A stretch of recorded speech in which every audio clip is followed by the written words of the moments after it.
So ayun guys, welcome to my video tutorial about Python. Ang ituturo ko sa inyo is about yun sa chapter 4 sa CCO3. Ako po pala si Jan Later ng M049. So ituturo ko sa inyo is yung nabasa ko dun sa chapter 4 na dalawang loop, which is si while loop and for loop. So dito muna tayo kay while loop. So si while loop, ganito siya in-execute. While tapos yung condition mo. So may condition tayo dito na kapag meron tayong variable na age na equal sa 1. Ngayon kapag si age is less than to 18, i-print na to. At meron din tayong else sa while natin na else kapag hindi rin nasunod tong condition na to, papasok siya dito. So para mas mag-gets nyo, iraran ko. So, ayun. Nakita nyo dito, from 1 to 18, nakalagay is not eligible to vote. So, pagdating sa 18, is eligible to vote. So, ito kasing code na to, about siya sa kung pwede naman bumoto yung tao, hindi pa. So, dito, nakalagay kasi, nagsimula tayo sa age. Sa age na 1, which is not eligible talaga yan, hindi talaga pwede yun, hanggang sa umabot siya ng 17 na bawal pa rin siya, na kapag nag 18 pwede na. So paano gumagana yun?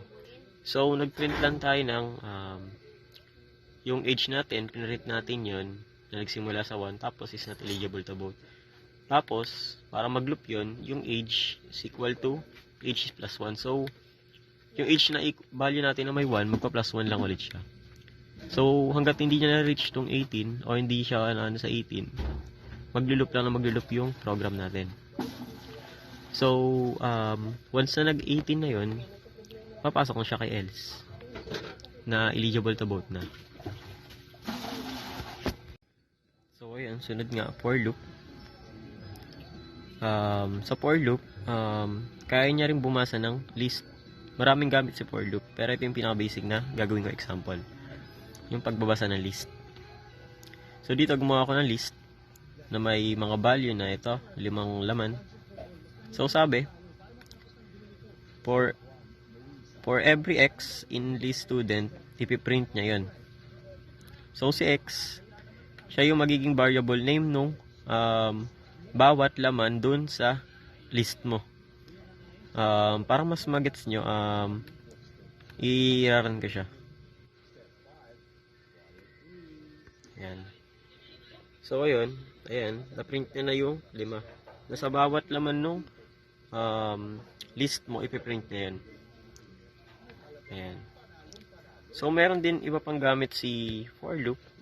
Pwede naman din siyang, kapag may hinahanap ka, i-break niya kagad yung condition.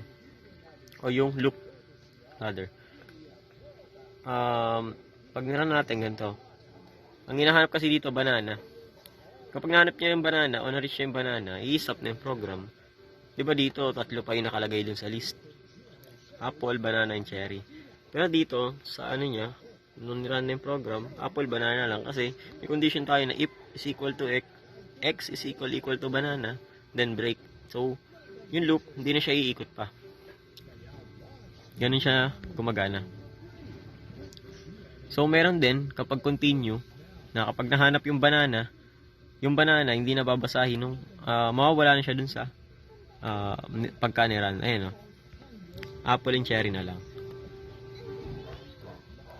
So, ayun lang po. Salamat po.